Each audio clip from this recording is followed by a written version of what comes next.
Most people think they know the biggest countries on Earth. But the way maps are drawn quietly changes how we see scale. The common world map stretches the high latitudes, so places near the poles look far larger than they really are. So in this countdown, we're ranking countries by real surface area.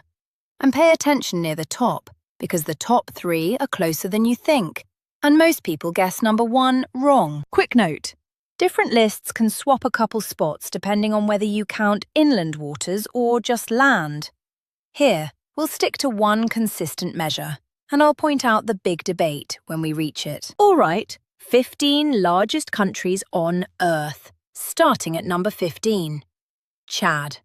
It's dominated by the Sahara and Sahel, and that uninterrupted desert makes Chad far larger than most people picture when they see it on a flat map. Number 14 is Iran.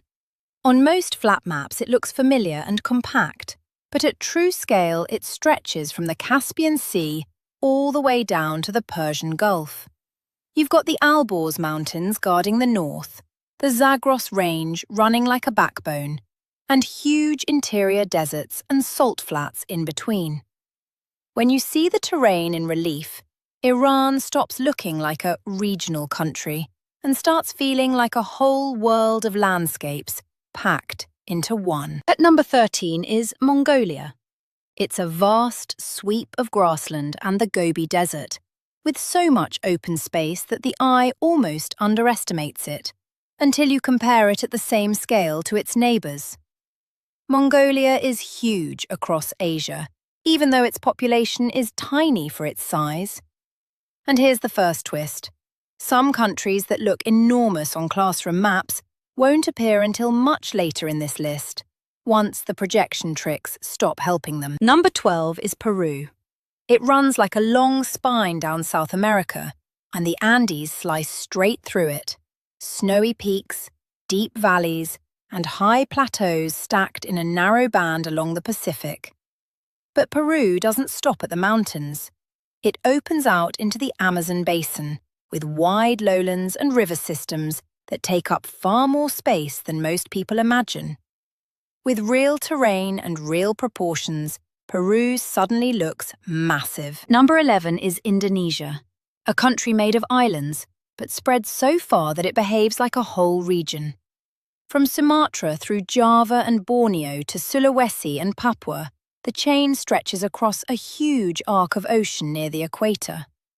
On a flat map, those islands feel like scattered dots, but when you view the full sweep together, Indonesia's footprint is enormous. And that's before we even reach the top 10. Breaking into the top 10 is Algeria. It's the largest country in Africa by land area, and most of that space is Sahara, endless dunes, rocky plateaus, and desert basins that go on for hundreds of miles. At number 9 is Kazakhstan, the largest landlocked country on Earth. It's a giant sweep of Central Asian steppe, with wide plains that make it feel like it could keep going forever when you zoom out. Number 8 is Argentina. It runs so far north to south that it crosses multiple climates. Andes along one edge, grasslands in the middle, and windswept southern expanses. Its length is the surprise. Number 7 is India. It's easy to think of India mainly as population, but geographically it's huge. A vast peninsula with deserts in the northwest, the Himalayas towering above, and long coastlines that add up to a massive footprint. Number 6 is Australia. Isolated, enormous, and so big it's both a country and a continent. From tropical coasts to the red interior, the distances across Australia are hard to grasp until you see it at true scale. At number 5 is Brazil. It dominates South America with the Amazon basin, huge river systems, and a footprint that reshapes the whole continent.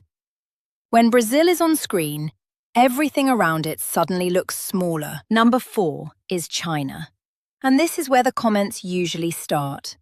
China's area is massive across multiple climates. Deserts and basins in the west, high plateaus, and densely populated lowlands in the east. But the next comparison depends on what you count. China has more land area. But if you include water, lakes and coastal waters, then the United States can edge slightly larger overall. Same planet, different definitions. And that's why some rankings flip these two. Number 3 is the United States. From Alaska down to Florida, it spans huge distances and multiple biomes, and flat maps often distort that by shifting Alaska around. At true scale, the whole footprint is enormous. Number 2 is Canada. Vast, cold, and unbelievably wide. Its northern territories cover a huge portion of the Arctic, and the sheer reach of its landmass is hard to appreciate until you compare it side by side with everything below it. And the largest country on Earth is Russia. It stretches across Europe and Asia, crossing time zones like they're nothing. When you see Russia at true proportions, it doesn't just look big. It looks like it changes the scale of the entire planet. Maps don't always lie, but they do simplify. And once you see these countries ranked by real size, it becomes clear how easily projection can reshape what we think we're looking at. Quick recap. China, the United States, and Canada are all in the same tier. Closer than most people expect, and tiny measurement choices can shuffle them. That's the real lesson. The map in your head depends on the map you grew up with. If you want, re-watch this list on a globe view, and you'll feel the scale instantly.